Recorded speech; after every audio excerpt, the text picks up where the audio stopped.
In the mansion of a millionaire family, everything seemed perfect until a boy in a wheelchair found a medallion buried in the garden. Inside it, a letter revealed dark secrets linked to his mother's pregnancy and a missing doctor. While the father begins a secret investigation, the mother tries to hide truths that could destroy the family. But what the boy does not know is that the key to his cure may be tied to a sinister experiment and to a danger that still lurks. If this story interested you, subscribe to our channel and tell us which city you are watching from. Let's begin. Charles Foster was a man who seemingly had it all. At 34, he had built an empire in the tech sector in New York City. Living in a luxurious condominium in the Upper East Side, one of the city's most exclusive neighborhoods. His fortune was incalculable, the fruit of years of hard work and entrepreneurial vision. He had founded the largest digital security firm in the United States, Foster Tech, which now had branches in various North American cities. But what truly gave meaning to Charles's life wasn't his brilliant career or his wealth. It was his family. Julia, his wife, a strong and determined woman, a former doctor who had abandoned her career to dedicate herself to her family, and Matthew, their 8-year-old son, an intelligent and sensitive boy who was the light of his eyes. The Foster mansion was a refuge from the chaos of New York City. Surrounded by an immense well-tended garden, with leafy trees and tropical flowers, the house impressed any visitor. There was an infinity-edge pool with a view of the city, a small artificial pond with colorful fish, and various leisure areas. For Charles, every penny invested in that place was worth it, as it was where his family found peace. But there was a persistent shadow over that apparent perfection, one that grew heavier with each passing day. Matthew, since birth, had been diagnosed with an inexplicable medical condition. The boy's paralysis had no clear explanation. Even the best doctors at Mount Sinai Hospital, where Julia had worked, couldn't fully understand what was happening. Matthew's spine was perfect, his nerves intact, but his legs simply wouldn't respond. On that autumn morning, Charles watched his son from his office window. Matthew was in the garden, in his special wheelchair, looking up at the sky with that dreamy expression that always brought a pang to Charles's heart. Beside him, a thin girl with curly hair gesticulated animatedly, telling some story.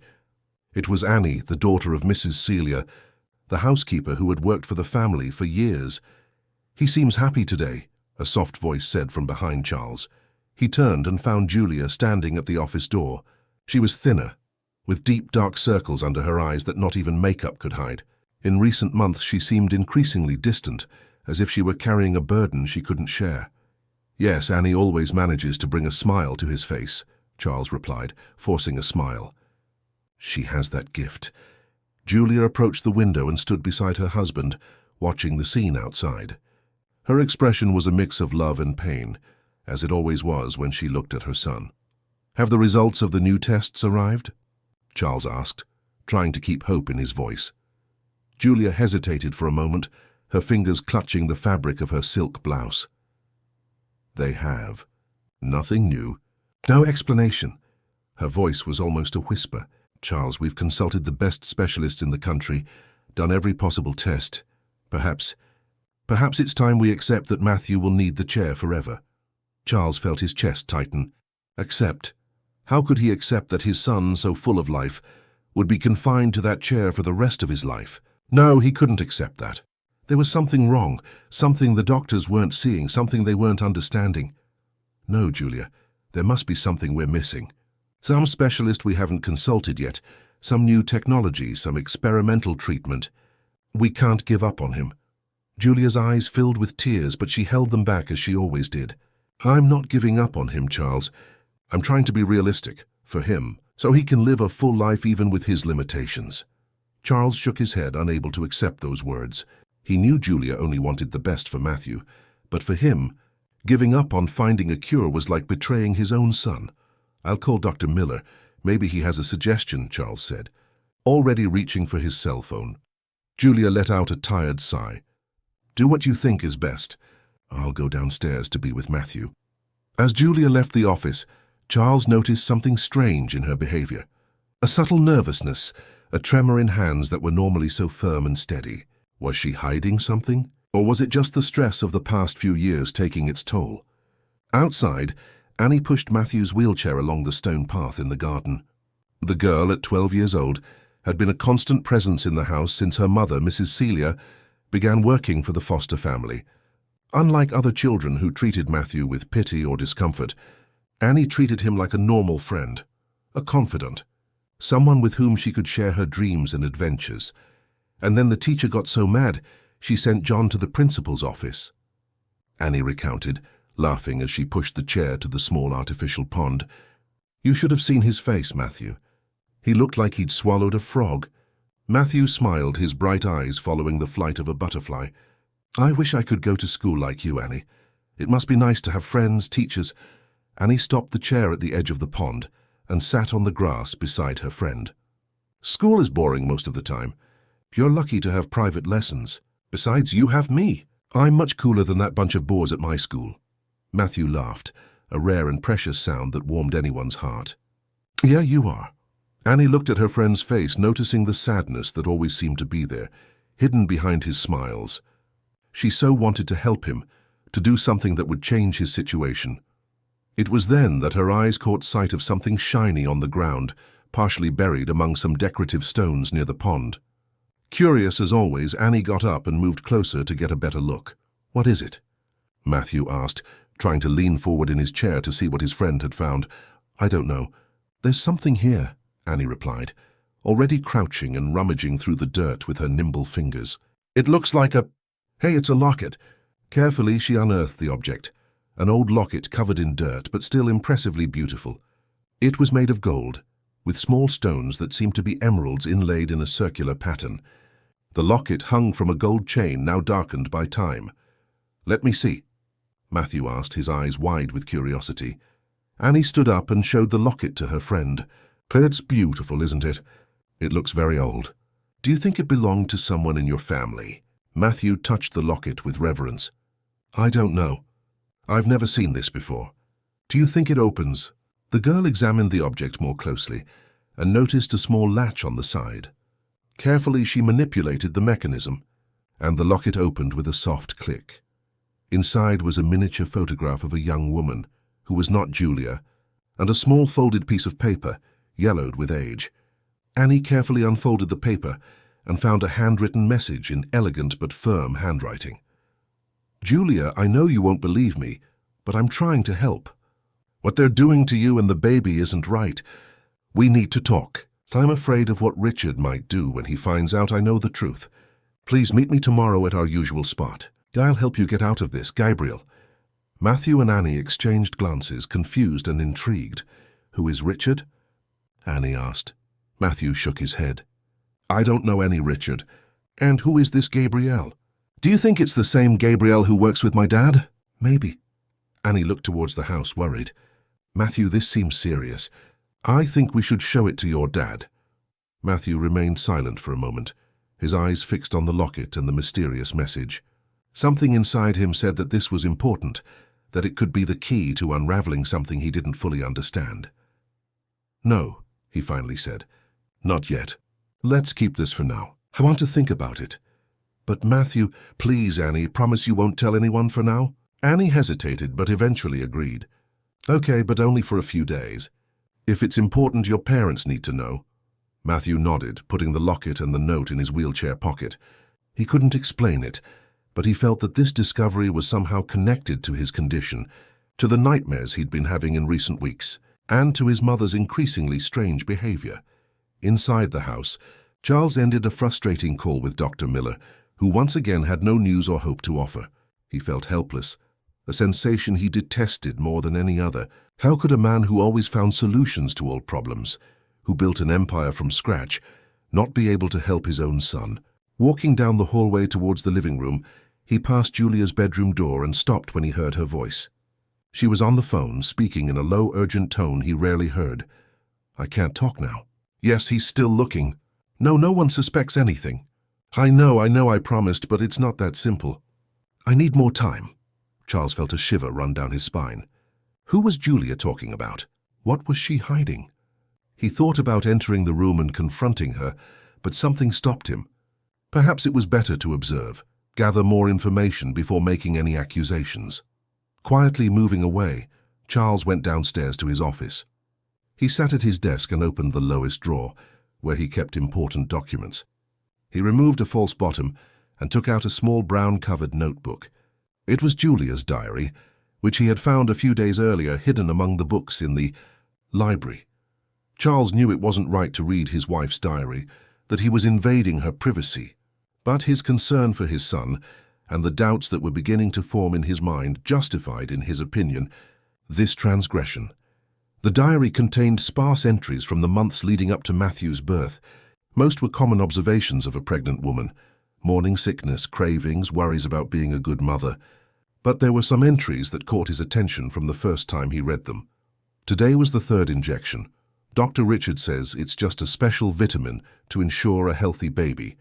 But then why does he insist Charles can't know? Why are the injections always when Charles is traveling? I'm starting to wonder if I made the right choice in trusting him. Another entry, a few weeks later. The leg pains are worse. Dr. Richard says it's normal, that it will pass, but something doesn't feel right. Gabrielle looked at me strangely today, as if she wanted to tell me something. She seems worried about me.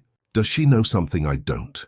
And the last entry, apparently written shortly before Matthew's birth. Something is wrong. Very wrong. The injections, the hidden tests, the exchanged glances between Richard and the nurse. I tried to talk to Gabrielle today, but she was strangely absent. Charles is so enthusiastic about the baby that he hasn't noticed anything. I need to find out what's happening before it's too late. I'm afraid of what might happen to my son. The rest of the page was torn, as if Julia had been interrupted while writing, or as if someone had deliberately removed the rest of the entry. Charles closed the diary, his mind racing a mile a minute. Who was this Dr. Richard? Why was he injecting something into Julia without his knowledge? And what was Gabrielle's role, Julia's executive assistant at the time, in all of this? He needed answers, and he knew exactly where to start. He picked up his cell phone and dialed a number he hadn't used in years. Hello, Maurice? It's Charles Foster. I need your services again. Yes, it's a delicate matter. Can you come to my house tonight? Great. Come through the back. I don't want anyone to know we're meeting. Maurice Price was a former police officer who now worked as a private investigator. He had helped Charles in the past with some issues related to his company's security. He was discreet, efficient, and above all loyal. After hanging up the phone, Charles walked to the window and watched Matthew and Annie still in the garden. They seemed to be in a serious conversation, and Charles noticed that his son was holding something in his hands, something that seemed to glisten in the sunlight. A strange feeling came over Charles. It was as if everyone around him was hiding secrets, as if his perfect life was just a fragile facade about to crumble. But he was determined to discover the truth, no matter how painful it might be. As he watched his son outside, Charles made a silent promise. He would find out what was happening. He would uncover the truth behind Matthew's condition, and he would do anything, absolutely anything, to protect his son. What he didn't know was that the truth was closer and more terrifying than he could imagine, and that the small shining object in his son's hands would be just the beginning of a discovery that would forever change the life of the Foster family. That night, while everyone slept, Matthew was awake in his room, staring fixedly at the locket Annie had found. The moonlight streaming through the window made the small emeralds glisten almost hypnotically. He couldn't stop thinking about the mysterious message and the photo of the unknown woman. There was something familiar about that face, something that attracted and scared him at the same time. And that name, Gabrielle, was the same as the executive assistant who occasionally visited their house to bring documents for his father to sign. But who was Richard? And why would his mother need help? What were they doing to her and the baby mentioned in the letter? Could he be that baby? His thoughts were interrupted by a sound coming from the hallway. Silent footsteps, a door opening and closing. Curious, Matthew put the locket under his pillow and, with effort, dragged himself to his wheelchair next to the bed. Carefully, so as not to make a sound, he moved the chair to his bedroom door and opened it just a crack. In the dimly lit hallway, he saw his father's silhouette going downstairs. He seemed to be carrying something in his hands. Intrigued, Matthew decided to follow his father. He moved his chair as silently as possible down the hallway and, reaching the top of the stairs, used the small elevator installed especially for him.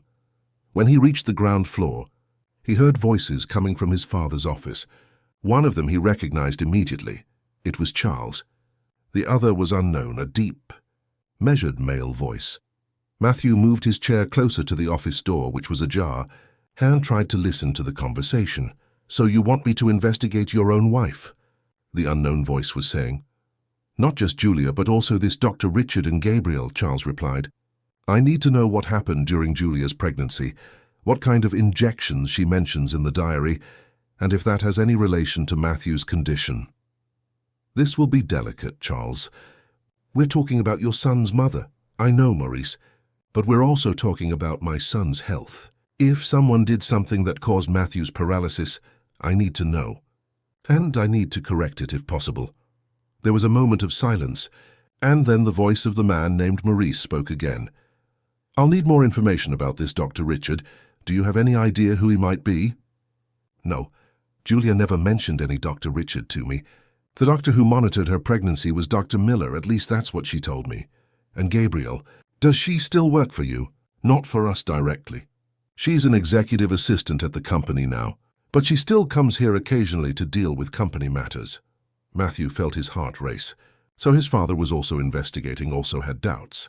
And it seemed that something was really wrong, something related to his birth and possibly to his paralysis.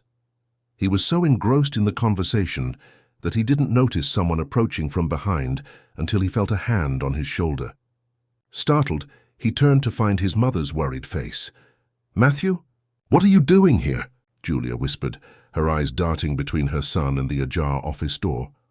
Matthew swallowed hard, not knowing what to say.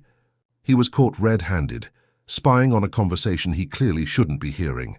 Julia looked at the office door, appearing tense and nervous. "You shouldn't be here, dear. Let's go back to your room."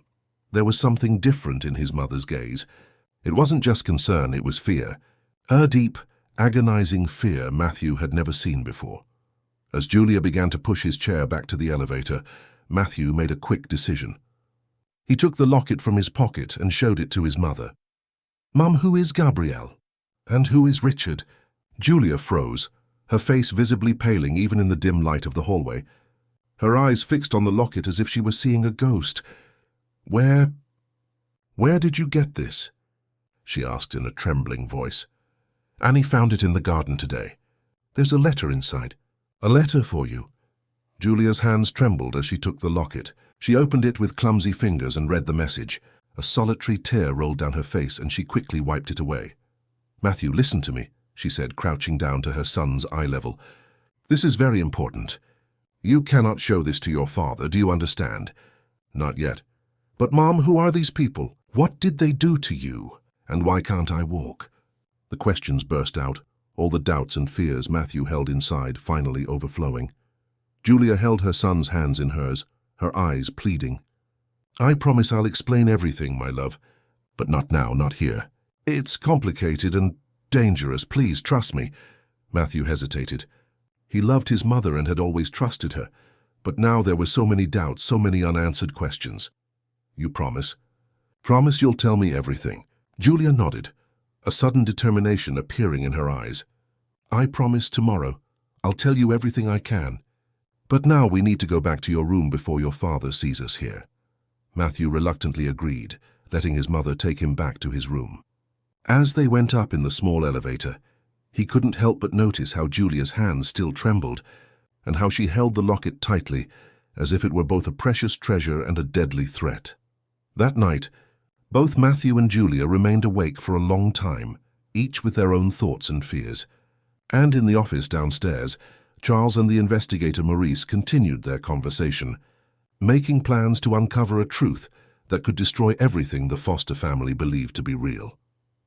Outside, the full moon illuminated the garden where the locket had lain buried for so many years, waiting for the right moment to reveal its secrets. And somewhere in the city, other people also remained awake, people whose names were written in that mysterious letter, people who had their own reasons for keeping secrets and who would do anything to ensure the truth never came to light. The next morning dawned grey in New York City, with a fine, persistent drizzle that seemed to mirror the emotional atmosphere in the Foster mansion. Charles awoke after a restless night's sleep, his dreams populated by confused images of hospitals, syringes, and his son's tear-stained face. Going down for breakfast, he found Julia already at the table, absent-mindedly stirring her teacup. She looked like she hadn't slept, with deep dark circles under her eyes and an air of concern she couldn't disguise. "Good morning," Charles said, trying to maintain a casual tone as he poured himself coffee. "Good morning," Julia replied automatically, without looking up. The heavy silence between them was broken only by the sound of rain against the windows and the occasional clinking of the spoon in the cup. "Where's Matthew?" Charles finally asked him, still sleeping. "He had a difficult night. More nightmares?" Charles nodded, feeling guilty for not having been there to comfort his son. "Perhaps we should consider taking him to a psychologist. These nightmares are becoming more frequent." Julia looked up for the first time, her gaze meeting Charles's with an unexpected intensity. "And what do you think a psychologist will do, Charles? Solve the problem that's causing the nightmares?" There was a bitterness in her voice that caught Charles by surprise. "Julia, I just want to help. I'm worried about him, just like you." "I know," she sighed, softening her tone. "Sorry, I'm just tired." Charles watched her for a moment, wondering how much of what he knew about his wife was truly real. Was she still the same woman he had fallen in love with 10 years ago? Or were there secrets buried so deeply that they had changed her essence? "I have an important meeting today," he said, deciding to keep up appearances. "I'll try to come back earlier. Maybe we can have dinner out, just the three of us." "Of course," Julia replied with a smile that didn't reach her eyes. "Matthew would like that." Charles finished his coffee in silence, picked up his briefcase, and approached to give his wife a farewell kiss. For a brief moment he felt her stiffen before relaxing and accepting the gesture. It was a small detail, something he might easily not have noticed before, but now it seemed laden with meaning. "I love you," he said, testing the waters. "I love you too," she replied, almost by reflex. Words that once brought comfort now sounded hollow, echoing as if in a dark cave where the truth was hidden. As Charles left through the door, Julia remained seated, her gaze lost in the rain outside. When she heard the car drive away, she abruptly stood up and walked to a specific drawer in the kitchen. From there, she took out a simple prepaid cell phone that Charles didn't know about. With trembling fingers, she dialed a number and waited. "We need to talk," she said as soon as someone answered on the other end. "Everything is falling apart." They found the locket. The response from the other end of the line made Julia pale even further. "No, don't do that. Give me one more day, just one day. I need to prepare Matthew first." She hung up the phone and put it back in the drawer, her hands now visibly trembling. She leaned against the kitchen counter, taking deep breaths, trying to regain her composure before anyone saw her in that state. "Mom?" Matthew's voice made her turn quickly. He was at the kitchen door in his wheelchair, with an expression that mixed sleepiness and concern. "Good morning, my love," Julia said, forcing a smile. "Did you sleep well?" "Not really," Matthew admitted. "I had those dreams again, with doctors and people in white watching me."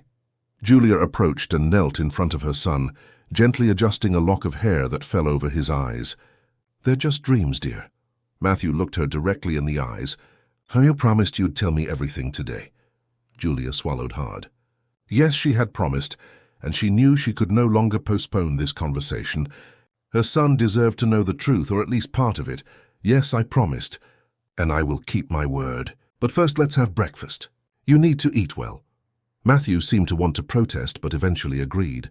As he ate his pancakes, he couldn't help but notice how distant his mother seemed, constantly looking at the clock as if she were waiting for something or fearing that something would happen.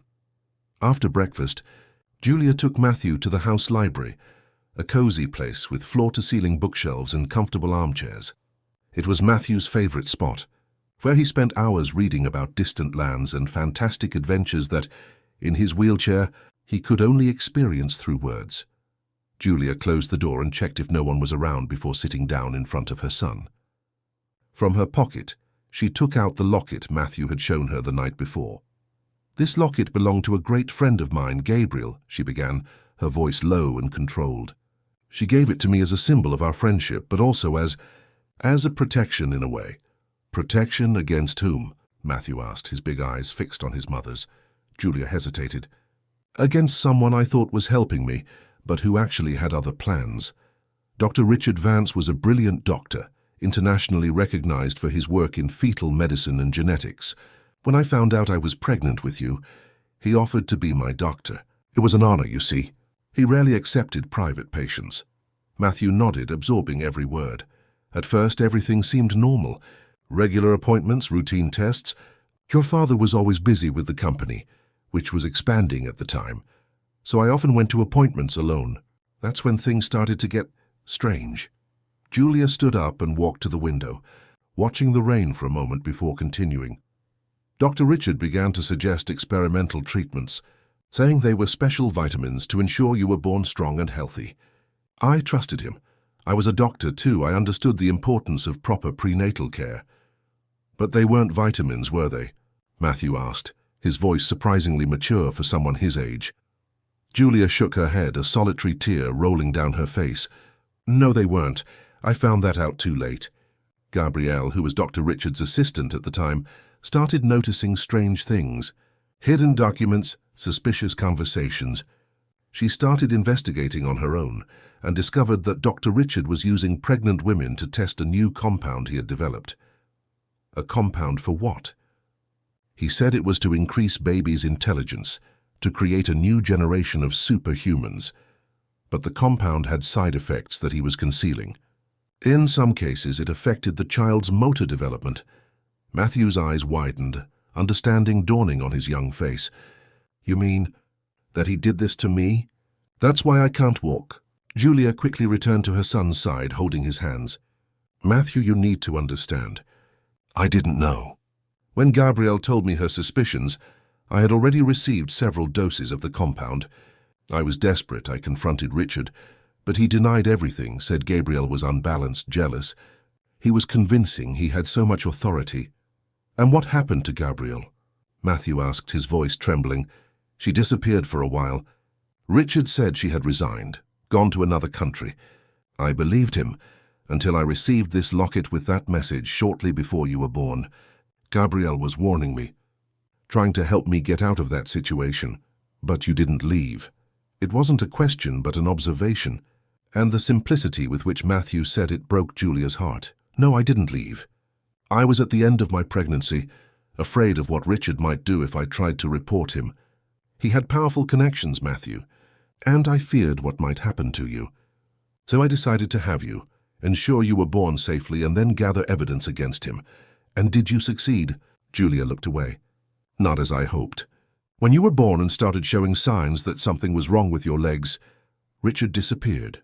He closed his clinic, destroyed documents. There was no concrete evidence against him, just my word. And Gabrielle, she could have helped you. Gabrielle came back after Richard disappeared. She had managed to save some documents, but not enough for a legal case. We made an agreement. She would come back to work with me, now at the company, and together we would try to find Richard and other patients who might have been affected. And more importantly, we would try to find a cure for you. Matthew was silent for a moment, processing everything he had just heard.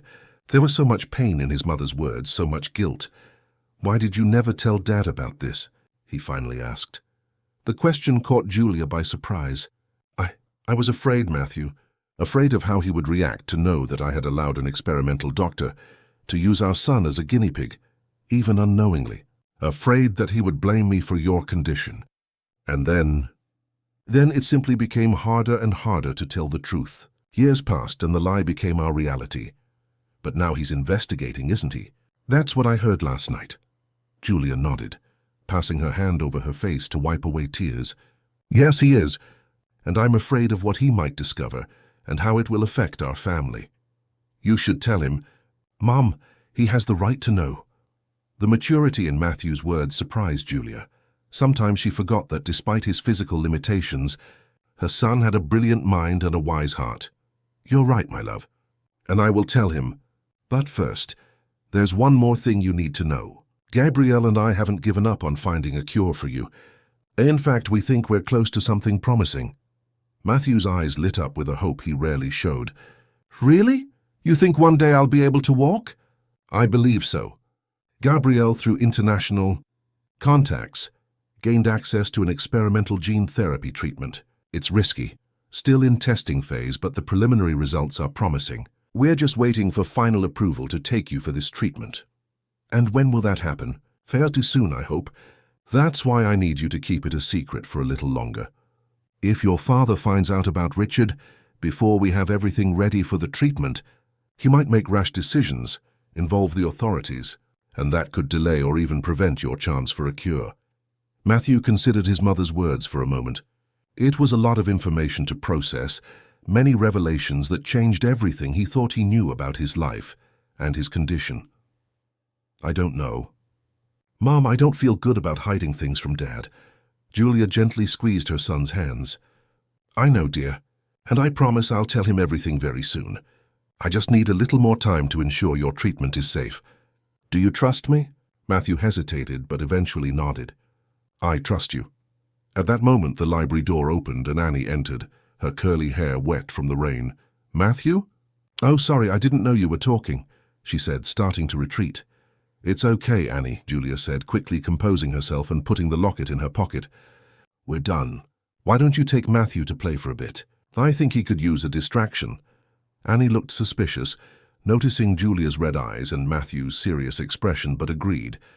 Sure, Aunt Julia. Come on, Matthew, I want to show you a new book I brought. Julia waited until the children left the library before collapsing into one of the armchairs, trembling. She had told her son only part of the truth, omitting the darker details, the real risks of the treatment, and the true nature of her agreement with Gabriel. Picking up the prepaid phone again, she dialed a different number. Gabriel? It's me. We have a problem. Charles is investigating. Yes, he hired someone. No, I don't know how much he's discovered. What? No, we can't move it up. We don't have all the results yet. I know it's risky, but it's Matthew's only chance. Yes, I'll try to contain him for a few more days. Meanwhile, in Charles's office at Foster Tech, he couldn't concentrate on the reports in front of him. His mind was filled with the information Maurice, the investigator, had shared with him the night before. Richard's full name, Dr. Richard Vance, was now known, as was his specialty in fetal medicine and genetics. But the most disturbing discovery was that the man had mysteriously disappeared shortly after Matthew's birth, closing his renowned clinic without explanation. Charles was about to call Maurice for an update when his secretary announced over the intercom, Mr. Foster, Ms. Gabrielle Stewart is here. She says she needs to speak with you urgently. Charles felt a shiver run down his spine. Gabrielle, the same one mentioned in Julia's diary, the same one who now worked as an executive in his company. What a coincidence for her to appear just now. Send her in, he replied, preparing for an encounter that might finally begin to clarify the mysteries surrounding his family. Gabrielle entered the office with the elegant posture that always characterized her. She was a middle-aged woman with shoulder-length black hair, wearing an impeccable pantsuit. Her face, normally calm and professional, now showed signs of tension. Charles, she said, dispensing with the usual formalities. We need to talk. I'm listening, he replied, indicating the chair opposite his desk. Gabrielle sat down, her hands clasped tightly in her lap. I know you hired a private investigator. I know you're looking into the past, Julia's pregnancy, Matthew's condition. Charles was surprised by her frankness, but maintained a neutral expression. How do you know that? I have my contacts. That doesn't matter now. What matters is that you're meddling with something dangerous, something that could have consequences you can't imagine. What kind of consequences? Gabrielle hesitated, as if carefully weighing her next words. Charles, there are things about Matthew's birth, about Dr. Richard Vance, that were kept secret for good reasons. Julia was trying to protect both of you. Protect me from what exactly? Charles asked, his voice now laden with tension. From knowing that my son was used as a guinea pig in some kind of experiment. From knowing that my wife allowed it? Gabrielle's eyes widened. So you already know. I know enough to understand that I was kept in the dark for years, while my son suffered without explanation. What I want to know now is, what was your role in all of this, Gabrielle? Gabrielle took a deep breath, adjusting herself in the chair. I worked for Dr. Richard as an assistant. At first I believed his work was revolutionary, that he was truly trying to improve people's quality of life. But then I started noticing anomalies in the data, side effects he concealed from patients, from investors. And Julia was one of those patients. Yes, she was special to Richard because she had a medical background, because she understood the technical terms. He convinced her that he was just providing advanced supplements to ensure the baby's superior cognitive development. What he didn't tell her was that the compound also affected motor development. And you discovered that? Gabrielle nodded. I found documents, reports of other cases that had been filed away. I tried to warn Julia, but Richard found me out first. He threatened me, said he would destroy my career, my life. I had to flee, hide for a while. And the locket? The letter? Gabrielle seemed surprised. You know about the locket. It was a secure form of communication. I gave it to Julia with a message warning about Richard, asking us to meet. But she never appeared. Later I discovered that she had lost the locket, or that Richard had found and hidden it. And after Matthew was born, after Richard disappeared, I came back. I looked for Julia. She was devastated, blaming herself for Matthew's condition. We decided to work together to try to find a cure and to track down Richard, gather evidence against him. And did you succeed? Gabrielle hesitated again, partially. We found other victims, other doctors who worked with Richard. And more recently, we found a possibility of treatment for Matthew, an experimental gene therapy that could reverse the damage caused by Richard's compound. Charles felt a mix of hope and skepticism. Why did Julia never tell me about this? She was afraid, Charles. Afraid of losing you, of you blaming her. And then, well, the more time passed, the harder it became to tell the truth. And this treatment, is it safe? Has it been tested? It's in the final phase of testing. The results are promising, but there are risks, as with any experimental procedure. Charles leaned back in his chair, trying to absorb all that information. Part of him wanted to believe Gabrielle, wanted to believe there was a chance for a cure for his son. But another, more cautious part, wondered if he could truly trust her, if he wasn't being manipulated once again. Why are you telling me this now, Gabriel? Why not before? Gabrielle looked at him directly. Because your investigation is putting everything at risk. If you start making too much noise, attracting attention to the case, the people who are helping us with the treatment may back out. And also, she hesitated, because Richard may still be out there watching. He has resources, connections. If he realizes he's being sought, he might disappear again, or worse, try to prevent Matthew's treatment from happening. You're asking me to stop investigating. I'm asking you to trust Julia. Trust me. We are very close to getting real help for Matthew. Just a few more weeks and we can take him for the treatment. Charles stood up and walked to the window, watching the city in the rain. His mind worked furiously, trying to separate truths from lies, trying to decide whom to trust. I need to think about this, he finally said. And I need to talk to Julia. Of course, Gabrielle agreed, standing up. I just ask that you be cautious. There's a lot at stake here, Charles. Matthew's health, your family's future. When Gabrielle left, Charles remained motionless for a long time, torn between anger at the betrayal and hope for a cure for his son. Finally, he picked up the phone and dialed Maurice's number. Continue investigating, but with maximum discretion, he instructed. I want to know everything about this experimental treatment, about Richard's other victims, about anything that can confirm or refute Gabrielle's story. After hanging up, Charles made another decision. He would go home early. It was time to confront Julia, to hear the truth directly from her lips. No more secrets, no more lies. His family deserved more than that. Meanwhile, at the Foster mansion, Matthew and Annie were in the boys' room. Sitting on the floor, Matthew propped up on special cushions that allowed him to sit out of his wheelchair. Did your mum tell you about the locket? Annie asked, her childish curiosity unable to be contained any longer. Matthew nodded, his face serious. Yes, it's a complicated story, Annie. How complicated? Matthew hesitated, unsure how much he should share with his friend. But Annie had found the locket, had been part of this discovery from the beginning. Remember I told you about my nightmares? With doctors and people in white watching me? Annie nodded, her big eyes fixed on her friend. They weren't just nightmares. They were memories somehow of what happened before I was born. How can you have memories from before you were born? I can't explain it, but my mom confirmed it. A doctor did something to me, something that affected my legs. That's why I can't walk. Annie's eyes widened, horrified. That's terrible. Who would do such a thing? Someone named Dr. Richard. He fled after I was born, but my mom and Gabrielle are trying to find a cure for me. And will they succeed? Annie asked, her voice full of hope. Matthew shrugged, trying to appear casual, although his heart was racing just thinking about the possibility. Maybe. There's a new treatment they're investigating. It might work. That would be amazing, Matthew.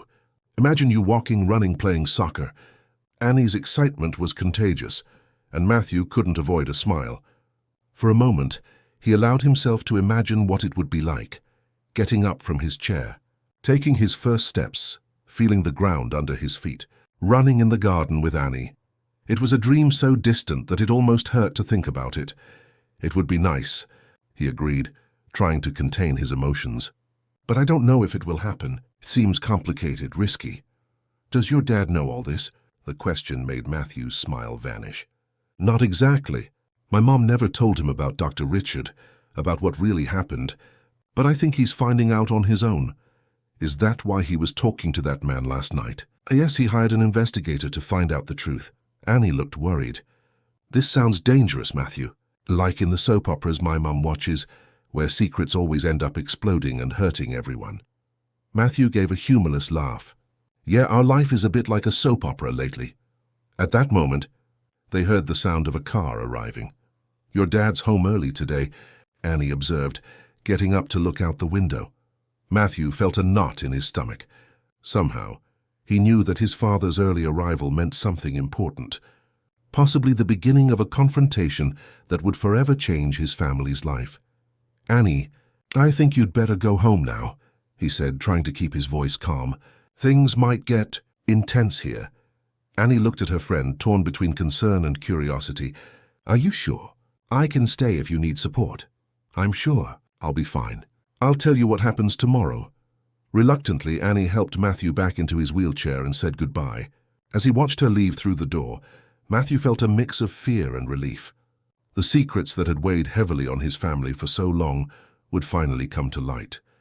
And even if that meant pain and confrontation, perhaps it also meant liberation, and maybe, just maybe, a chance for a cure. Downstairs, Charles entered the house, determined to confront Julia and demand the whole truth. The heavy air of secrets and lies that had suffocated the Foster family for years was about to dissipate, for better or worse. In his room, Matthew took a deep breath, preparing for what was to come. His entire life had been shaped by decisions made even before he was born, by secrets kept by those who were supposed to protect him.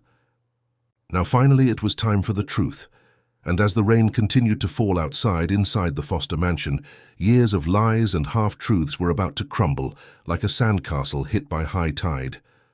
What would remain afterward, reconciliation or rupture, healing or more pain, was yet to be determined. The sound of Charles's footsteps echoed through the mansion's hallway, each step decisive and laden with purpose. Mrs. Celia, who was cleaning the entrance hall, immediately noticed that something was wrong. In all the years she had worked for the Foster family, she had rarely seen her employer return so early from work, and never with that expression, a mix of determination and pain that made her instinctively step out of his way. "Where is my wife?" Charles asked, his voice controlled but with an underlying tension impossible to ignore. "In the music room, sir," Mrs. Celia replied hesitantly. "Is everything all right?" Charles didn't answer, continuing his way towards the music room, a room at the end of the hallway where Julia used to play the piano in her free time, a hobby she had abandoned in recent years, consumed by worry over Matthew's condition. As he approached, Charles heard the soft notes of a melancholy melody, Chopin. He recognized the same music Julia played when they first met, more than a decade ago, at a charity recital for the hospital where she worked as a resident physician. The memory of that moment, of the passionate and idealistic young doctor who had charmed him with her music and her compassion, made his heart clench. What had happened to that woman? At what point had the secrets begun to come between them? He stopped at the door, watching Julia for a moment. Her fingers glided over the keys with the same grace as always, but her face was tense, her eyes closed, as if she were trying to escape something through the music. When she finally sensed his presence and opened her eyes, Charles saw first surprise, then fear, and finally a kind of resignation in her gaze. "You're home early," she said, her hands now still on the piano. "We need to talk," Charles replied, entering the room and closing the door behind him. Julia nodded slowly, as if she had been expecting this moment. "I know." There was a heavy silence between them, filled only by the ticking of the old wall clock, a family heirloom from Charles's family. "I spoke with Gabrielle today," Charles began. "She told me about Dr. Richard Vance, about the experiments, about what really happened during your pregnancy." Julia palpably paled, her hands now trembling on the piano keys. "She shouldn't have done that. And when were you planning to tell me, Julia? In another 8 years? 10 or never?" The bitterness in his voice was evident, and Julia closed her eyes for a moment as if absorbing the blow. "I always wanted to tell you, Charles. Every day since Matthew was born, I thought about how to tell you the truth. But the fear was greater. Fear of losing you, of you blaming me for what happened to our son. And don't you think I had the right to know? To understand what was happening to my own son? To participate in the decisions about his treatment?" Julia stood up abruptly, turning her back to Charles, unable to face the accusation in his eyes. "I know I made mistakes. I know I should have trusted you from the beginning. But try to understand, Charles. When I found out what Richard had done, what I had allowed to happen to our son, the guilt almost destroyed me. And then when Matthew was born and we realized his legs weren't responding..." Her voice broke, and Charles saw her shoulders tremble with a choked sob. Part of him wanted to go to her, hug her, say everything would be all right.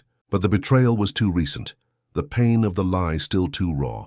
"What else have you hidden from me, Julia? What other secrets have you and Gabrielle kept all these years?" Julia turned to face him, her face marked by unshed tears. "The treatment. We are close to finding a cure for Matthew. An experimental gene therapy that can reverse the damage caused by Richard's compound." "And when were you planning to tell me about this? When you had already decided everything? Risked our son's life in yet another experiment?" "It's not like that, Charles. We were gathering all the information, ensuring the treatment was safe, that the risks were acceptable. I never ever would I put Matthew in danger again." "How can I believe that? How can I trust you after years of lies?" The question hung in the air, heavy and painful. Julia took a step towards her husband, her hands outstretched in a pleading gesture. "Because despite everything, despite the mistakes I made, I never stopped loving you and Matthew. Everything I did, even hiding the truth, was in a desperate attempt to protect our family, to find a cure for our son." Charles shook his head, his eyes reflecting a whirlwind of emotions: anger, sadness, disappointment, and yet the love that had never completely disappeared. "I want to know everything, Julia, every detail, every lie, every hidden truth. And I want to hear it from you now." Julia nodded, sitting down again on the piano bench, her hands now clasped tightly in her lap. "Where would you like me to start?" "From the beginning. How did you meet Richard Vance?" Julia took a deep breath, preparing to finally tell the whole truth. "I met Richard during my obstetrics residency. He was brilliant, charismatic, respected by everyone. He conducted revolutionary research in fetal medicine, and I, like so many others, admired him. When I found out I was pregnant, he offered to personally monitor my pregnancy. It was such a great honor that I didn't think twice." Charles vaguely remembered that period, of Julia mentioning the renowned doctor, but at the time, consumed by work in the expansion of his company, he hadn't paid much attention. The first appointments were normal. Routine tests, ultrasounds, nothing out of the ordinary. But then in the 4th month, Richard began talking about a new supplement he was developing, something that, according to him, could enhance fetal cognitive development. As a doctor, I should have been more cautious. I should have asked for more information, more studies. But I trusted him blindly, and the idea of giving our son an intellectual advantage seemed so tempting. Julia paused, her eyes now lost in painful memories. The injections began weekly. Richard said it was a cocktail of vitamins and neuroprotective compounds. I felt some side effects, dizziness, numbness in my legs, but he assured me they were normal, transient. "And you didn't think to tell me, to ask my opinion? You were so busy with the company, traveling so much." And Richard insisted it was an experimental, confidential treatment. "Part of me wanted to impress you, Charles, to give you an extraordinary, intelligent son who could one day take over your empire. The confession hit Charles like a punch. The idea that Julia had put the baby at risk to impress him was absurd and painful. I never asked for that. Julia. I never wanted an extraordinary son. I just wanted a healthy, happy child. I know that now. But at the time, I was insecure. I wanted to be the perfect wife, to give you the perfect son. Charles shook his head, trying to process those revelations. Continue. When did you start suspecting something was wrong? It was through Gabrielle. She was Richard's assistant. She had access to documents, research results. One day she came to me, nervous, saying she had discovered something disturbing. Richard was using pregnant women as guinea pigs for an experimental compound, without their knowledge or consent. The supposed cognitive supplement was actually a radical gene therapy, with documented side effects that included damage to the fetal central nervous system. And what did you do when you found that out? Smichnassing, I confronted Richard. He denied everything, of course. He said Gabrielle was unbalanced, professionally jealous, wanting to destroy his career. He was so convincing, Charles, and I had already received so many doses of the compound that I was terrified of what might happen to the baby.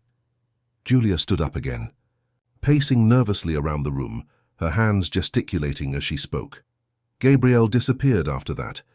Richard said she had resigned, gone to another country.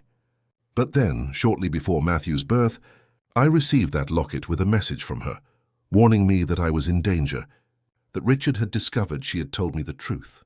The locket Matthew and Annie found in the garden. Julia nodded. Yes, I hid it in the garden when Richard came to visit me unexpectedly that day. I was afraid he would find it, that he would know Gabrielle had contacted me. I ended up forgetting where I had buried it, with all the confusion of the premature birth that followed. And after Matthew was born, after we realized he couldn't move his legs, Richard disappeared. He closed his clinic, destroyed documents, vanished without a trace. I was desperate, destroyed by guilt. That's when Gabrielle reappeared. She had managed to save some documents, proof of what Richard was doing, but not enough for a legal case against someone with his connections. And you made an agreement. Yes, she would come back to work with me, now at the company, and together we would try to find Richard and other victims. More importantly, we would try to find a cure for Matthew. Gabrielle had international contacts, access to advanced research in gene therapy. In recent years, we have closely followed the development of a treatment that could reverse the damage caused to Matthew's nervous system. And this treatment, is it safe? Has it been adequately tested? Julia hesitated, and Charles realized there was still something she wasn't telling him. Julia? The truth, please. She sighed deeply. The treatment is in the final phase of testing. The results are promising, but there are significant risks, potentially severe side effects. What kind of side effects? The most worrying is the possibility of an autoimmune reaction. Matthew's body could react against the viral vector used to deliver the gene therapy, causing inflammation in the central nervous system. In extreme cases, this could lead to... She stopped, unable to continue. Could lead to what, Julia? To permanent brain damage, she completed in a whisper. But it's a small risk, Charles, and it's Matthew's only chance to ever walk. Charles felt as if the ground had disappeared beneath his feet. The idea of risking his son's brilliant mind, his personality, his essence, in exchange for the possibility of him walking, seemed like a terrible bargain. And you were planning to subject our son to this treatment without consulting me? Without giving me a voice in the decision? We were going to tell you, Charles, as soon as we had all the information, all the final test results. When? When you had already made the decision, when it was already too late to turn back. Julia didn't answer, and her silence was more revealing than any words could be. At that moment, the music room door opened slowly, revealing Matthew in his wheelchair, his face pale and his eyes wide. Matthew, Julia murmured, surprised and worried. I heard everything, the boy said, his voice trembling slightly. About the treatment, about the risks. Charles approached his son, kneeling to be at his eye level. How long have you been there, son? Long enough, Matthew replied, his eyes now fixed on his father's. I already knew about some things. Mom told me today about Dr. Richard, about how he did something to me before I was born that left me like this. Matthew, Julia began, but the boy interrupted her. It's okay. Mom, I don't blame you. I know you didn't know what he was doing. The maturity in Matthew's words surprised Charles, but also broke his heart. An 8-year-old boy shouldn't have to deal with such complex, painful issues. And what do you think about this treatment, Matthew? Charles asked, deciding that no matter what happened next, his son would have a voice in the decision that would directly affect his life. Matthew reflected for a moment, his intelligent eyes showing an understanding beyond his age. I want to walk. Dad, I want to run, play soccer, do everything other kids do. But not if it means not being myself afterward. Julia approached, kneeling beside Charles in front of their son. Matthew, the risk is very small, and the chance for you to walk. But there is a risk, isn't there? Of me losing, what, my memory, my personality, who I am? In extreme cases, yes, Julia admitted, her voice almost inaudible. But the chances are minimal, son. And we would be there with you all the time, ensuring the doctors took every precaution. Matthew looked at his parents, his eyes reflecting the internal conflict he felt. Can I think about it? It's a very big decision. Charles felt immense pride in his son at that moment. At just 8 years old, Matthew showed more sensibility than many adults. Of course you can, son, and whatever your decision, we will support it. Won't we, Julia? Julia nodded, silent tears streaming down her face. Yes, my love, the decision is yours. Matthew seemed relieved not to have to decide at that moment. Can I go now? I wanted to finish reading my book. Of course, Charles said, kissing his son's forehead. We'll be here if you need to talk more. When Matthew left the room, Charles and Julia remained kneeling on the floor, facing each other. The weight of years of secrets finally between them, exposed and vulnerable. I want to be involved in everything from now on. Julia, Charles finally said, his voice now calmer but firm, no decision about Matthew, about this treatment, will be made without me. I understand, Julia replied, wiping away her tears, and you have every right to be furious with me, to no longer trust me. But I need you to understand one thing. Everything I did, however wrong it may have been, was driven by love for our son, by the hope of seeing him free from that chair someday. Charles sighed, running a hand through his hair in a gesture of weariness. I know, Julia, and that's why, despite everything, I'm still here, because I know that deep down we wanted the same thing, the best for Matthew. At that moment, Julia's phone rang. She picked it up, looking at the screen with an expression of surprise. It's Gabrielle, she said, answering and putting it on speaker so Charles could hear. Julia? Is Charles with you? Gabrielle's voice sounded urgent, agitated. Yes, we're both here. What happened? I just got a call from Dr. Martin, the lead researcher for Matthew's treatment.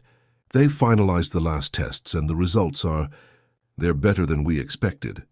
Julia and Charles exchanged surprised glances. What does that mean exactly? Charles asked. It means the treatment has been approved for human use, with a 78% success rate and the risk of severe complications reduced to less than 3%. It's much better than the previous numbers. Julia brought her hand to her mouth, her eyes filling with tears of hope. That's wonderful, Gabrielle. There's more, Gabrielle continued, her voice now darker. I received information that Richard Vance was seen in New York City recently.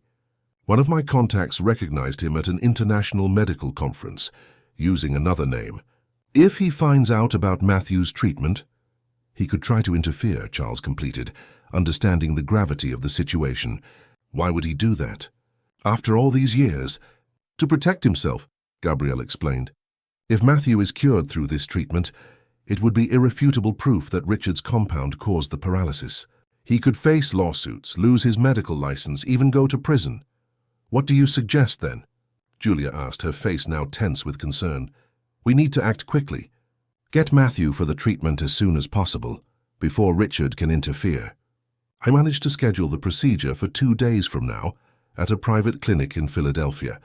It's sooner than we planned, but I think it's necessary. 2 days. Julia repeated, alarmed.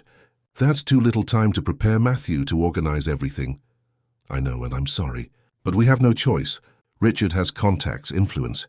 If he decides to prevent the treatment, he'll find ways to do it. Charles looked at Matthew, assessing his reaction. The boy seemed scared, but not defeated. We'll be ready, Charles decided. I'll arrange everything. Transportation, accommodation near the clinic. Julia, can you take care of Matthew's medical preparation? Julia nodded. automatically shifting into her professional mode. Yes, I'll organize the preliminary tests, prepare the necessary documentation.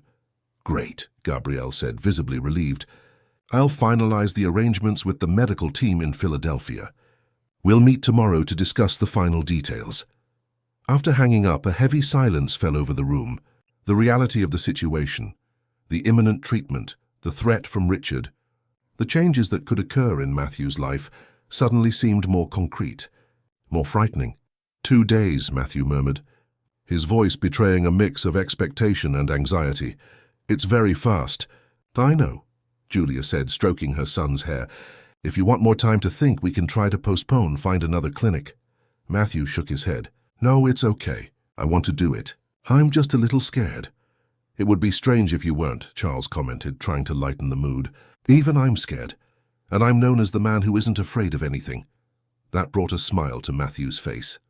You scared? I don't believe it. Believe it, son. We all feel fear sometimes. The important thing isn't not to feel fear, but not to let fear paralyze us. Charles's words carried a double meaning that did not escape Julia's notice. She reached out, touching her husband's arm in a silent gesture of gratitude and acknowledgement. Well, if we're doing this in 2 days, we have a lot to prepare, she said, taking control of the situation, as she always did in moments of crisis. Matthew, you'll need to rest a lot tomorrow. Take vitamins to strengthen your immune system before the procedure. Charles, can you start organizing the logistics while I talk to the doctors? Charles nodded, admiring his wife's ability to remain focused and efficient, even in the most stressful circumstances.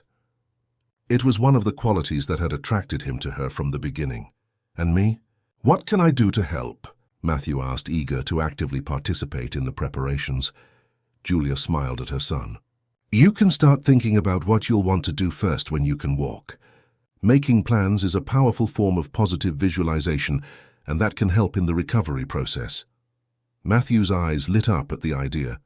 Can I make a list of all the places I want to go, things I want to do?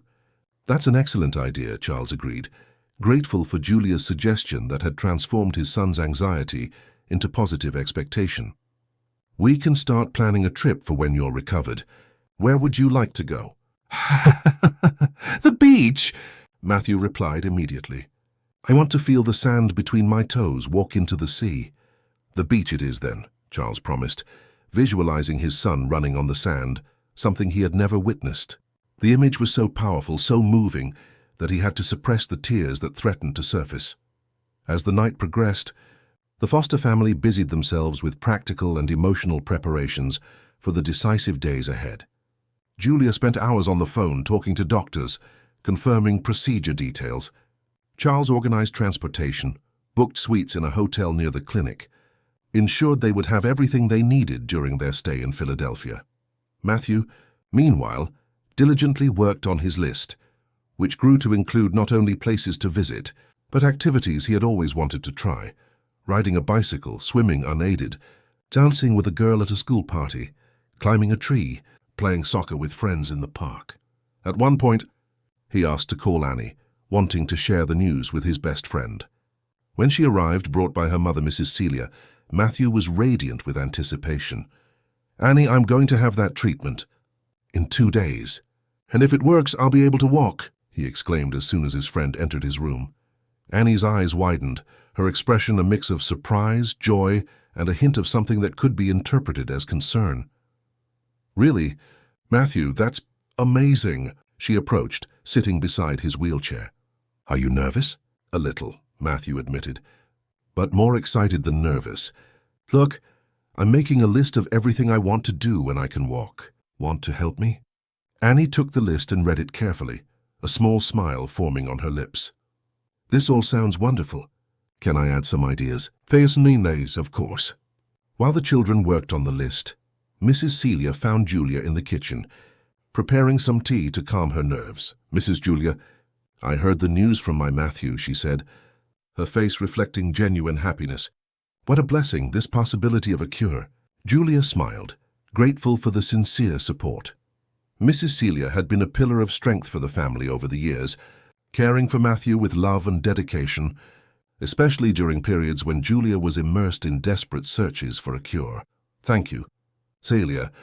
There are still risks, of course, but we are hopeful. If you need anything, someone to stay with the house while you're away, prepare meals for when you return. Just say the word. Actually, there is something, Julia said, an idea forming in her mind. If it's not too much trouble, I'd like Annie to be able to visit us in Philadelphia after the procedure. Matthew will need a lot of emotional support during recovery, and no one cheers him up like she does. Mrs. Celia's face lit up. It would be an honor. Annie will love being able to help. Those two have a special friendship, don't they? Yes, they certainly do, Julia agreed, thinking about how Annie's vibrant and uncomplicated presence had been a balm for Matthew over the years, a perfect counterpoint to the sobriety and limitations imposed by his condition. Later that night, with Annie and Mrs. Celia already gone, and Matthew finally asleep after all the day's excitement, Charles and Julia found themselves in their bedroom, both exhausted but unable to sleep. Everything's ready for the day after tomorrow, Charles said, sitting on the edge of the bed. Transportation, accommodation, even a contingency plan in case we need to stay longer than expected. Julia nodded, grateful for her husband's efficiency. I've spoken with all the doctors, reviewed the procedure in detail. The team is top-notch, Charles. If anyone can make this work, it's them. A comfortable silence settled between them, both lost in thoughts of the future, of the possibilities opening up, of the risks that still lingered. I'm scared, Julia finally admitted, her voice small in the darkness of the room. Not for the same reasons as before. Not for what you might think of me. Not for fear of losing your trust. That has already happened, and in a way, it was liberating to finally not have that secret between us anymore. Then what are you afraid of? Of building up too many expectations. Of seeing the hope in Matthew's eyes and then, if something goes wrong, if the treatment doesn't work or worse. Charles moved closer, taking his wife's hands in his. I have that fear too.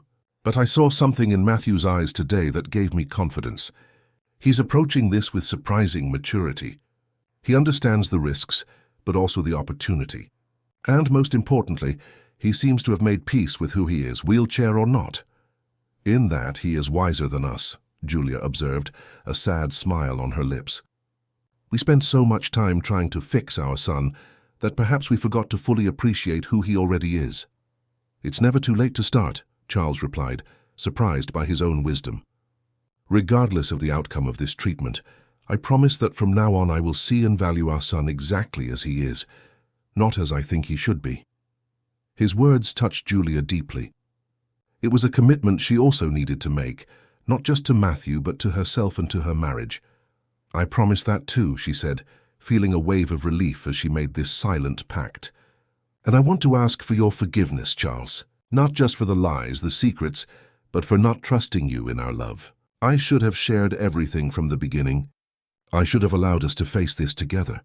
Charles pulled her into a hug, his body automatically molding to hers, as it always had been, even in the most difficult moments of their marriage. I forgive you, he murmured against her hair, and I ask that you also forgive me for being so absent during your pregnancy, so consumed by work that you felt you needed to handle everything alone. They remained like that for a long moment, embraced, silently rebuilding the foundations of their relationship, now stronger because they were honest, because they had been tested and survived. We should try to get some sleep, Julia suggested finally, gently pulling away. The next few days will be intense, Charles agreed, lying beside his wife, his hands naturally seeking hers under the covers. Do you think you'll be able to sleep? He asked. Probably not, Julia admitted with a small laugh, but just being here like this is a comfort. In the next room, Matthew was also awake, his eyes fixed on the ceiling, his mind filled with images of the future, a future where he could run, jump, dance. But there was also a quiet acceptance that, no matter what happened, he would be loved, he would be Matthew, he would be complete.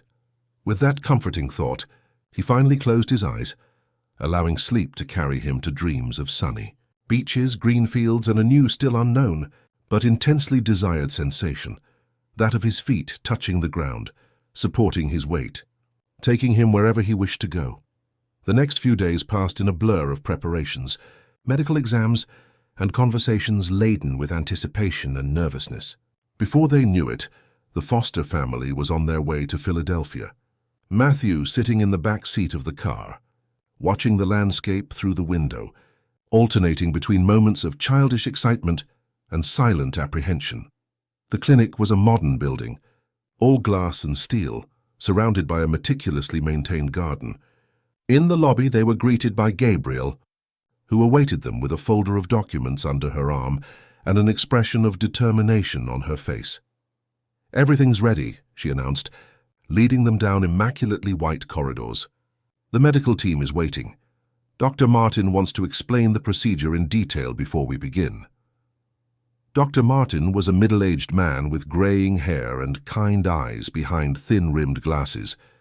He greeted Matthew with special attention, speaking directly to the boy, not about him, a gesture Charles and Julia immensely appreciated. "So, Matthew, ready for the big adventure?"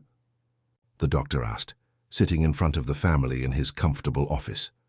Matthew nodded, his face a mix of nervousness and determination. "Yes, sir." "Great, I'll explain exactly what we'll do. The treatment is carried out in 2 stages. Today we will perform the first infusion of the viral vector, containing the genetic material that will, we hope, correct the dysfunction in your nervous system. You will be under observation for 24 hours, and if all goes well, tomorrow you will receive the 2nd dose. And when will we know if it worked?" Charles asked, firmly holding Julia's hand. "The first signs may appear within a week to 10 days, Dr. Martin explained. Initially, Matthew may feel tingling in his legs, perhaps some involuntary muscle spasms, all positive signs that the nervous system is responding. Full recovery of mobility, if it occurs, will likely take a few months with intensive physical therapy." "And the risks?" Julia asked, her medical background preventing her from being completely carried away by optimism. "What signs should we look out for?" "High fever in the first 48 hours after infusion would be the first alert. Also intense headaches, vision changes, mental confusion. At the first sign of any of these symptoms, we will stop the treatment immediately." Matthew listened attentively, his serious face reflecting the gravity of the moment. When the doctor finished, he asked the question his parents had avoided. "What if it doesn't work, doctor?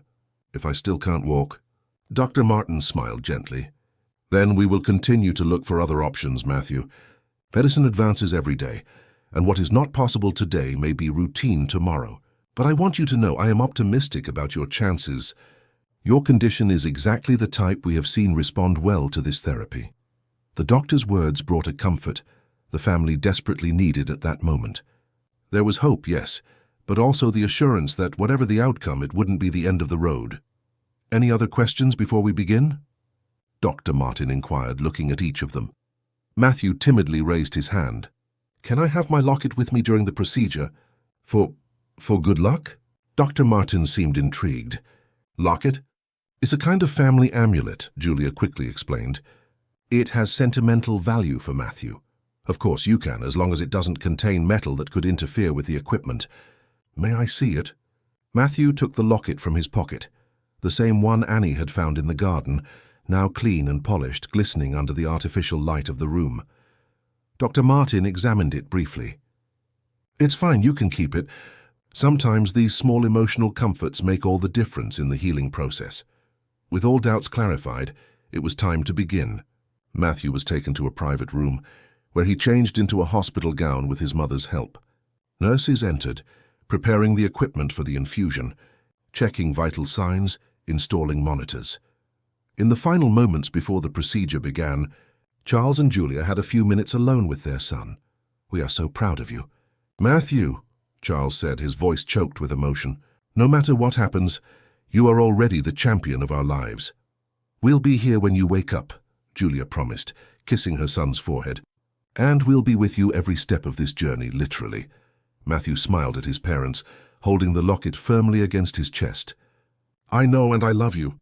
"Very much." When the doctors and nurses returned, Charles and Julia stepped back, watching from the door as the team began the procedure.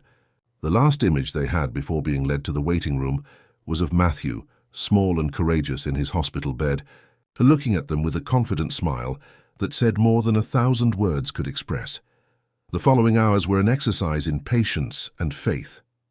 Charles and Julia remained in the waiting room, sometimes conversing in low voices, sometimes lost in their own thoughts. sometimes simply holding each other's hands in a silent gesture of mutual support. Gabriel came and went, bringing updates, ensuring that everything was going as planned. There were no signs of Richard or any external interference, which was a relief. Finally, after what seemed like an eternity, Dr. Martin appeared in the waiting room, his face tired but satisfied. Everything went well, he announced, to the immense relief of the parents. Matthew was a true warrior. The first infusion was completed without complications, and he is stable. You can see him now, although he is still a little drowsy from the light sedation. Charles and Julia practically ran to their son's room. Matthew was lying down, pale but serene, his eyes opening lazily when he heard the door. "Hey, champ," Charles whispered, approaching the bed. "How are you feeling?" "Tired," Matthew murmured, his voice hoarse. "And thirsty." Julia immediately grabbed a glass of water and a straw, helping her son drink small sips. "Did it hurt?" she asked, adjusting the sheets around Matthew's small body. "Not much. I felt a strange warmth going up my legs during the infusion, but the doctor said it was normal." Julia and Charles exchanged a hopeful glance. Sensations in his legs, even if just warmth, were a potentially positive sign. "You need to rest now," Julia said, stroking her son's hair. "Tomorrow will be another important day." Matthew nodded, his eyes already closing again. "Stay with me?" "Always," Charles promised, pulling a chair close to the bed and sitting down. Julia did the same on the other side. And so they remained, guarding their son's sleep, their minds filled with hope and a new determination born from the trials they had faced together. The night passed without incident, and the morning brought renewed energy. Matthew woke up more rested, eager for the second stage of the treatment. His vital signs were excellent, and there was no indication of the feared complications. The second infusion was performed with the same efficiency as the first. This time Matthew reported more intense sensations, not just warmth, but occasional tingling that went down his legs to his feet. Dr. Martin considered this extremely promising. "Now comes the waiting game," he explained, as he examined Matthew after the procedure. "Your body needs time to respond to the treatment. Some patients begin to show signs of motor recovery in a week, others take a little longer. The important thing is to maintain a positive attitude and start physical therapy as soon as we notice the first signs of muscle response." The following days were a mix of anxious hope and forced patience. Matthew was discharged to return to the hotel with his parents, with instructions for daily visits to the clinic for follow-up. Annie, as promised, came to visit them, bringing her contagious energy and distracting Matthew with games, stories, and plans for when he could walk. It was on the morning of the 5th day after the treatment concluded that it happened. Matthew was in his hotel bed, watching television while his parents talked in low voices on the balcony. Suddenly he felt something, a different, more controlled spasm in his right leg. "Mom, Dad," he called, his voice trembling with excitement. Charles and Julia rushed inside, alarmed by the urgent tone. "What is it, son? Are you feeling something?" Matthew pointed to his right leg, tears of emotion already glistening in his eyes. "Look!" With visible effort, intense concentration on his young face, Matthew managed to slightly move his right foot, a small, almost imperceptible movement, but undeniably voluntary. Julia brought her hands to her mouth, unable to suppress a sob of emotion. Charles stood motionless in shock, observing that simple yet profound miracle. You're moving," he stammered, unable to complete the sentence. "I am, Dad," Matthew exclaimed, his voice a mix of laughter and tears. "I'm moving my foot." "Look again!" Again the small foot moved, this time a little more, his toes curling slightly before relaxing. "We need to call Dr. Martin immediately," Julia said, already picking up the phone, her voice choked with emotion, tears streaming freely down her face. This is incredible, Matthew. You are incredible." The events that followed were a whirlwind. The urgent visit to the clinic, the tests confirming that yes, there was significant neural activity in Matthew's legs, the immediate start of intensive physical therapy. Days turned into weeks, weeks into months, and the progress, though gradual, was constant and undeniable. First came the controlled movements of his feet and ankles, then the ability to bend and straighten his knees. Next, the first moments sustaining his own weight, supported between parallel bars, his face contorted with effort, but illuminated by an indescribable joy. And finally, 6 months after the treatment, the moment everyone had been waiting for, Matthew's first independent steps. Small, hesitant, unsure, but true steps. Without support beyond his own strength and determination.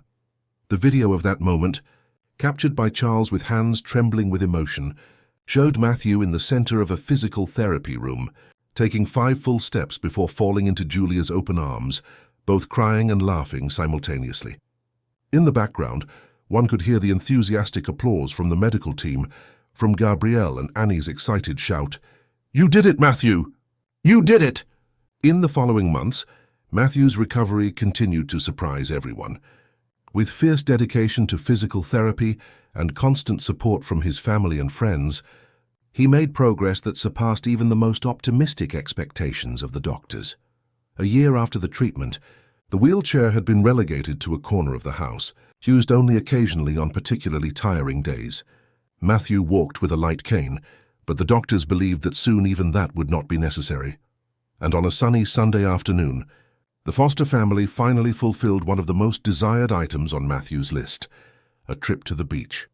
Not just any beach, but the stunning Malibu beach in Southern California, with its crystal-clear waters and white sand that stretched as far as the eye could see. There was Matthew, standing at the edge of the sea, the gentle waves lapping at his feet, his cane stuck in the sand behind him, momentarily forgotten. Charles and Julia watched from a few feet away, holding hands, their radiant faces reflecting the joy and gratitude that overflowed from their hearts. "He did it," Julia murmured, resting her head on Charles's shoulder. "Our boy did it." "We did it," Charles gently corrected, kissing the top of his wife's head. "All of us together." At that moment, watching their son walk slowly along the seashore, feeling the sand between his toes for the first time, Charles and Julia knew they had found something more valuable than any medical cure could offer. They had rediscovered the truth of their family, the strength of their love, the ability to overcome together even the most terrifying obstacles. And as the sun began to set on the horizon, painting the sky with shades of orange and pink, Matthew turned to his parents, his face illuminated by a smile that was worth every tear shed, every sleepless night, every moment of doubt and fear. "Thank you," he articulated silently, before turning back to the ocean, arms open as if to embrace the whole world, a world that now, finally, was within his reach. Dear listeners, we hope the journey of the foster family has touched your hearts. This is a story about secrets, forgiveness, and above all, the transformative power of hope and unconditional love. If you were moved by the journey of Matthew, Charles, and Julia, don't forget to subscribe to our channel for more stories that explore life's complexities and the surprising twists and turns that fate holds for us. Give this video a like and tell us in the comments which moment touched your heart the most. We are grateful for your company and will continue bringing narratives that inspire, move, and remind us of what truly matters in life. Until the next story.